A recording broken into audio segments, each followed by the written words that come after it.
are you?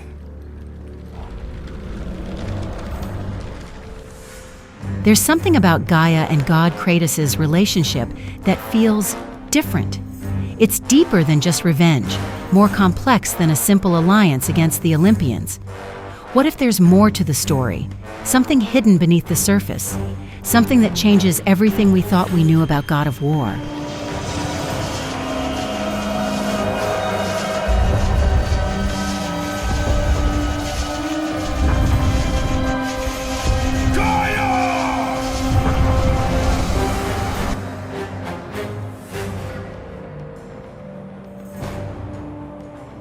Hello everybody and welcome to the channel. It's not a buzz today, but get comfy, okay? Today's video is unpredictable. So, how is it possible for a gigantic titan to have a relationship? Not that size is a problem for Kratos anyway. But, well, it's easy, because that's not how they actually look. In the real mythology, Gaia is portrayed not as a giant made of rock, but an actual human-like figure, the same size as the Olympian gods. This is a mosaic from the palace of the Grand Master of the Knights of Rhodes. It is a museum today, and as you can see, Gaia is laying down holding a small tree. She doesn't look like the Gaia we see in the games at all. In fact, she's called a goddess, not a titan here. And that's because the Titans were the former gods, or in other words, the generations of gods preceding the Olympian gods. Gaia is, or was, the great Greek Earth Mother, and Kratos is the relentless ghost of Sparta from God of War 1, 2, and 3. They were united by their mutual hatred for Zeus. But there's a certain care Gaia seems to show towards Kratos that seems personal. Certain scenes in God of War 2, which is the first game Kratos met Gaia, makes us at least question her, because for some reason, Gaia portrays herself as Kratos' wife.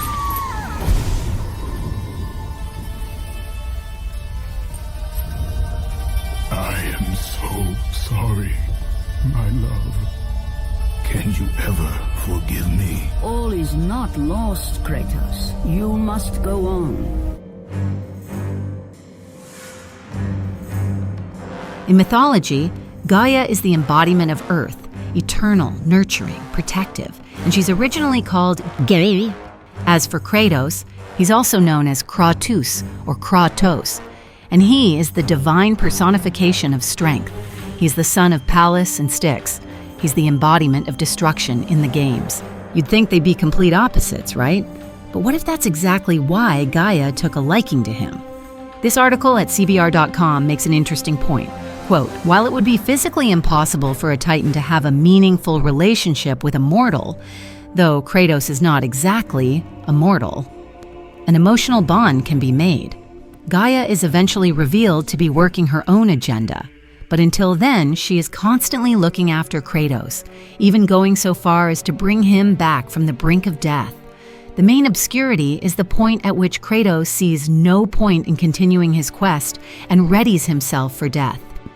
And, in an effort to re-inspire Kratos, Gaia appears as a ghostly visage of his dead wife, Lysandra. And that's, of course, not the only time something like that happened. There's also a theory that Kratos' own immortality could be tied to Gaia's influence. In several instances, it's Gaia who keeps him alive.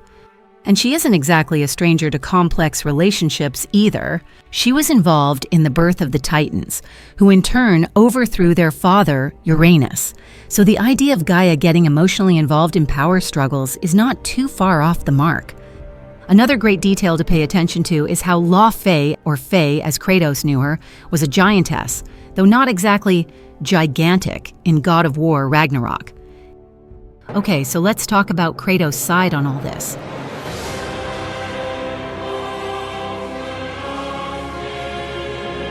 Kratos is known for his wrath and relentless pursuit of revenge, especially God of War 3 Kratos. And he's far from an easy character to sympathize with. But even gods have their moments of vulnerability. We see this when Kratos loses all hope and gives up on his quest.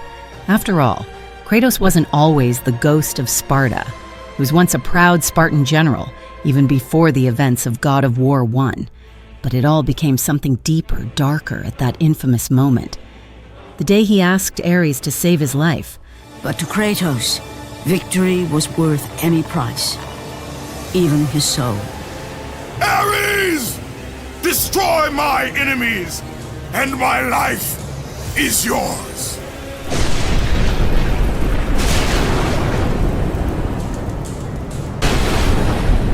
The sky split apart, and the god of war stepped through. Descending from Olympus, he saw the makings of a god in a mere mortal. Ares would save Kratos. He would turn him into the perfect warrior, his servant on Earth. Only a simple pledge of loyalty was required. My life is yours, Ares. From this day, I shall carry forth your will. And his fate was sealed. As for Kratos, no mere sword and shield would befit the newest servant of the god of war. The blades of chaos, forged in the foulest depths of Hades. Once attached, the chains remained so, chained and seared to the flesh, a part of the bearer's body, a permanent reminder of Kratos' pledge. In return, ultimate power. But at that point, he wasn't the ghost of Sparta yet. Did you know Kratos' skin isn't actually pale like that? Curious, right? Many people know Daddy Bearded Kratos from the 2018 game, now a father figure in a more RPG-like setting. But at the very first game, back in 2005 at the PS2, we witnessed how Kratos actually became the ghost of Sparta. A cruel trick orchestrated by the god of war. My wife, my child, how? They were left in Sparta. You are becoming all I'd hoped you'd be, Kratos. Now, with your wife and child dead, nothing will hold you back. You'll become even stronger. You will become death itself. But as the flames consumed the temple, Kratos realized his true enemy was the god who once saved his life. The same god who had now taken everything from him. Ares! From this night forward, the mark of your terrible deed will be visible to all. The ashes of your wife and child will remain fastened to your skin, never to be removed. And with that curse, all would know him for the beast he had become. His skin white with the ash of his dead family. The ghost of Sparta had been born. The ashes of his family, burned onto his flesh as punishment from the gods. From that day on, Kratos' life changed.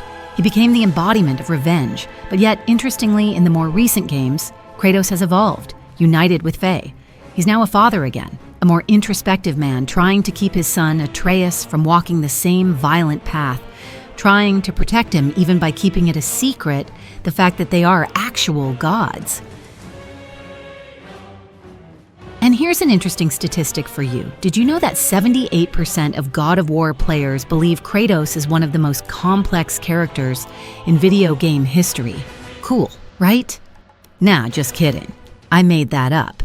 But several articles and discussions highlight Kratos' transformation from a vengeful, rage-filled demigod in the earlier games to a more introspective, thoughtful character in the 2018 reboot and God of War Ragnarok.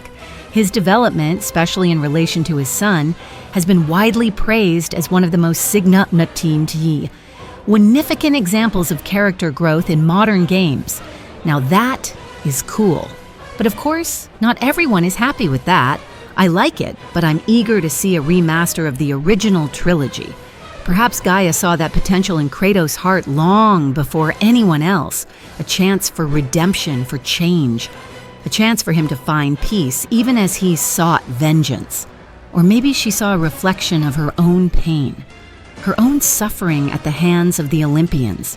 Regardless, their story didn't end well. In God of War 3, Gaia somewhat betrayed Kratos by allowing him to fall to his death, and by saying he was a mere pawn that had lost its usefulness. Later on, she tried to kill Kratos together with Zeus by crushing the shrine of Olympus in her hands. That didn't work well, as Kratos ended up stabbing Zeus with the blade of Olympus and ran him through Gaia's heart. I'ma be honest with you, I didn't like this theory at all. But there's one. I can't help but feel like it should have happened if the God of War series had a different story. I should have made a video about this one instead, but Gaia came to my mind first. I have missed you, Spartan. I don't. My sacrifice to save Zeus has brought me to a higher existence. You still appear to be an Olympian. Appearances can be deceiving, Kratos. So can the children of Olympus. What if Kratos was in a hidden romance with Athena? CBR presented me a very intriguing idea I had not thought about. Quote, "While most fans would assume that their relationship is purely business, there are animations and conversations between the two that might suggest otherwise. Once Kratos formally becomes the god of war, he has a lot of free time before his next worldly mission. Given the promiscuity of the gods, it wouldn't be an impossible scenario for Kratos and Athena to become entangled at one point, though there is no canonical proof suggesting that Kratos and Athena ever spent any time together in a romantic setting." End quote. So, what would it have looked like if the whole Greece had not been destroyed? How would their story have changed if affection had driven their actions? Could they have stood side by side in the end? And yet one thing would stand in the way. Kratos was not a hero, and he is or was, in fact, a Spartan. Even more, the god of war, god of Sparta. And Spartans are known for their desire and delight for war, or at least combat. So how could a character like Kratos have a happy ending? The good news is we have the answer for this one question. Regardless of Kratos' past, Faye decided to play the I can change him role at hardcore difficulty, and she won, giving us the happy ending we never expected to see.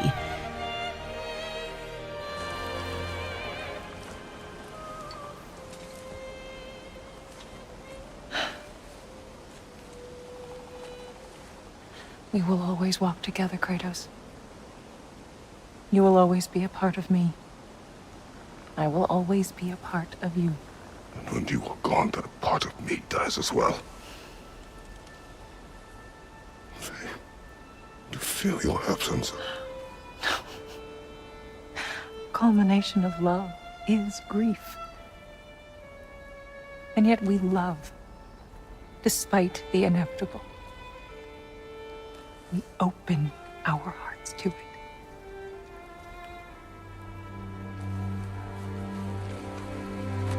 When the pyre is spent, and you have gathered my ashes, spread them from the highest peak in all the realms. You will do this for me.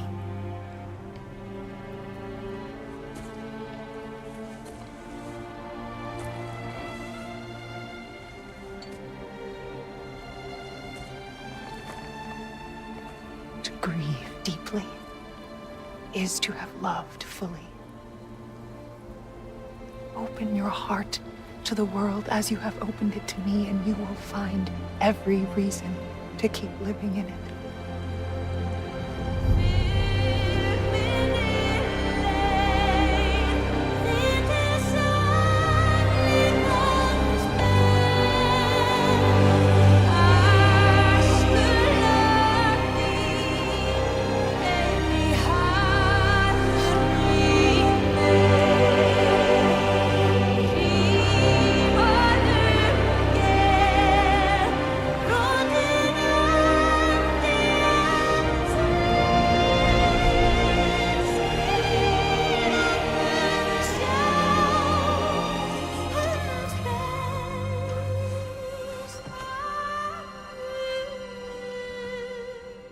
But now, I want to hear from you.